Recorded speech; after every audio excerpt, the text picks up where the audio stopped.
नमस्कार दोस्तों। आज हम महाभारत के उस रहस्यमय योद्धा की कहानी जानेंगे जिसके बारे में कहा जाता है कि वह आज भी जीवित है।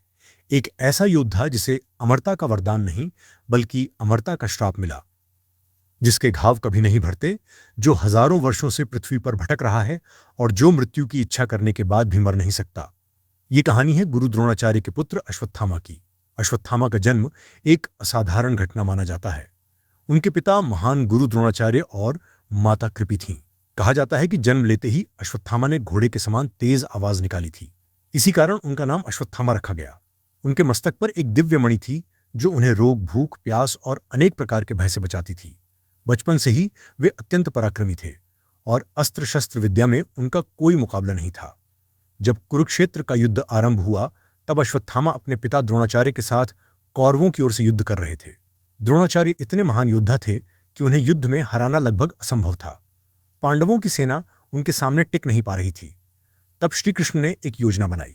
भीम ने अश्वत्थामा नाम के एक हाथी का वध कर दिया। इसके बाद द्रोणाचार्य ने युधिष्ठिर से पूछा कि क्या सचमुच अश्वत्थामा मारा गया है। युधिष्ठिर ने उत्तर दिया, अश्वत्थामा मारा गया, और फिर धीरे से कहा, लेकिन हाथी। द्रोणाचार्य ने केवल पहली बात सुनी। उन्हें लगा कि उनका पुत्र अश्वत्थामा मारा गया है।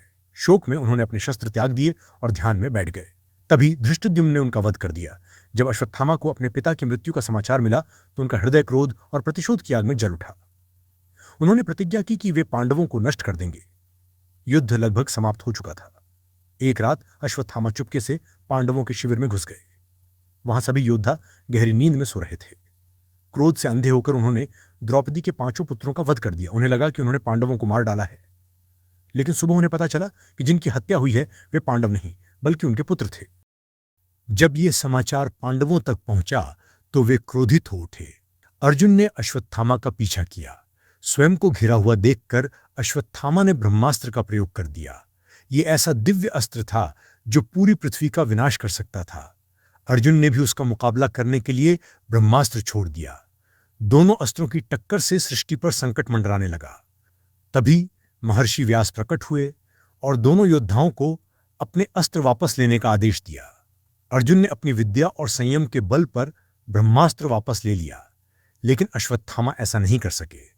तब उन्होंने अपने ब्रह्मास्त्र को अभिमन्यु की पत्नी उत्तरा के गर्भ की ओर मोड़ दिया।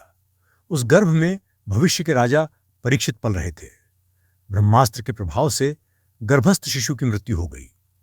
यह देखकर भगवान श्री कृष्ण अत्यंत क्रोधित हो गए।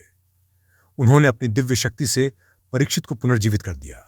इसके बाद उन्होंने अश्वत्थामा को बुलाया और कहा, तुमने सोते हुए निर्दोष बच्चों की हत्या की। तुमने धर्म की सभी मर्यादाओं को तोड़ा। इतना ही नहीं, तुमने एक अजन्मे बालक को मारने का प्रयास भी किया। फिर श्री कृष्ण ने अश्वत्थामा के मस्तक से उसकी दिव्य मणि निकाल ली।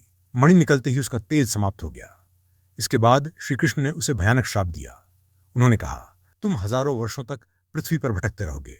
तुम्हारे शरीर के घाव कभी नहीं भरेंगे। लोग तुम्हें देखकर भयभीत होंगे। तुम अकेले रहोगे, अपमान सहोगे और मृत्यु की इच्छा करोगे, लेकिन मृत्यु तुम्हें कभी प्राप्त नहीं होगी। कहा जाता है कि तभी से अश्वत्थामा पृथ्वी पर भटक रहे हैं। भारत के कई क्षेत्रों में उनके जीवित होने की कथाएं सुनाई जाती हैं। कुछ लोग दावा करते हैं कि उन्होंने किसी रहस्यमय साधु के रूप में अश्वत्थामा को देखा है। विशेष रूप से मध्य प्रदेश के असीरगढ़ किले से जुड़ी अनेक लोक कथाएं प्रचलित हैं, जहां लोगों का मानना है कि अश्वत्थामा आज भी भगवान शिव की पूजा करने आते हैं। हालांकि इन कथाओं का कोई ऐतिहासिक प्रमाण नहीं है, लेकिन यह रहस्य आज भी लोगों को आकर्षित करता है। जब ये समाचार पांडवों तक पहुंचा तो वे क्रोधित हो उठे। अर्जुन ने अश्वत्थामा का पीछा किया। स्वयं को घिरा हुआ देखकर अश्वत्थामा ने ब्रह्मास्त्र का प्रयोग कर दिया। यह ऐसा दिव्य अस्त्र था जो पूरी पृथ्वी का विनाश कर सकता था। अर्जुन ने भी उसका मुकाबला करने के लिए ब्रह्मास्त्र छोड़ दिया। दोनों अस्त्रों की टक्कर से सृष्टि पर संकट मंडराने लगा। तभी महर्षि व्यास प्रकट हुए और दोनों योद्धाओं को अपने अस्त्र वापस लेने का आदेश दिया। अर्जुन ने अपनी विद्या और संयम के बल पर ब्रह्मास्त्र वापस ले लिया, लेकिन अश्वत्थामा ऐसा नहीं कर सके। तब उन्होंने अपने ब्रह्मास्त्र को अभिमन्यु की पत्नी उत्तरा के गर्भ की ओर मोड़ दिया। उस गर्भ में भविष्य के राजा परीक्षित पल रहे थे। ब्रह्मास्त्र के प्रभाव से गर्भस्थ शिशु की मृत्यु हो गई।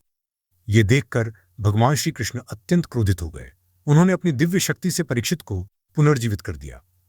इसके बाद उन्होंने अश्वत्थामा को बुलाया और कहा, तुमने सोते हुए निर्दोष बच्चों की हत्या की।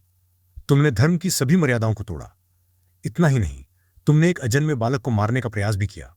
फिर श्री कृष्ण ने अश्वत्थामा के मस्तक से उसकी दिव्य मणि निकाल ली। मणि निकलते ही उसका तेज समाप्त हो गया। इसके बाद श्री कृष्ण ने उसे भयानक श्राप दिया।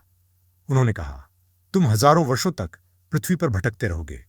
तुम्हारे शरीर के घाव कभी नहीं भरेंगे। लोग तुम्हें देखकर भयभीत होंगे। तुम अकेले रहोगे, अपमान सहोगे और मृत्यु की इच्छा करोगे, लेकिन मृत्यु तुम्हें कभी प्राप्त नहीं होगी। कहा जाता है कि तभी से अश्वत्थामा पृथ्वी पर भटक रहे हैं। भारत के कई क्षेत्रों में उनके जीवित होने की कथाएं सुनाई जाती हैं। कुछ लोग दावा करते हैं कि उन्होंने किसी रहस्यमय साधु के रूप में अश्वत्थामा को देखा है। विशेष रूप से मध्य प्रदेश के असीरगढ़ किले से जुड़ी अनेक लोक कथाएं प्रचलित हैं, जहां लोगों का मानना है कि अश्वत्थामा आज भी भगवान शिव की पूजा करने आते हैं। हालांकि इन कथाओं का कोई ऐतिहासिक प्रमाण नहीं है, लेकिन यह रहस्य आज भी लोगों को आकर्षित करता है। अश्वत्थामा की कहानी केवल एक योद्धा की कहानी नहीं है। ये हमें सिखाती है कि क्रोध और प्रतिशोध मनुष्य को कितना बड़ा अपराधी बना सकते हैं।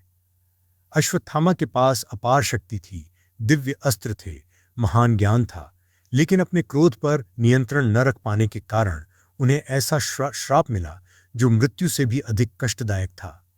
यही कारण है कि महाभारत में अश्वत्थामा को सबसे रहस्यमयी और दुखद पात्रों में से एक माना जाता है। उनकी कथा आज भी हमें यह संदेश देती है कि सबसे बड़ी विजय शत्रु पर नहीं, बल्कि अपने क्रोध और अहंकार पर होती है। अगर आपको अश्वत्थामा की यह रहस्यमयी कथा पसंद आई हो तो वीडियो को लाइक करें, चैनल को सब्सक्राइब करें और बेल आइकॉन को जरूर दबाएं, ताकि महाभारत की ऐसी ही अद्भुत और रहस्यमयी कहानियां सबसे पहले आप तक पहुंच सकें। जय श्री कृष्ण।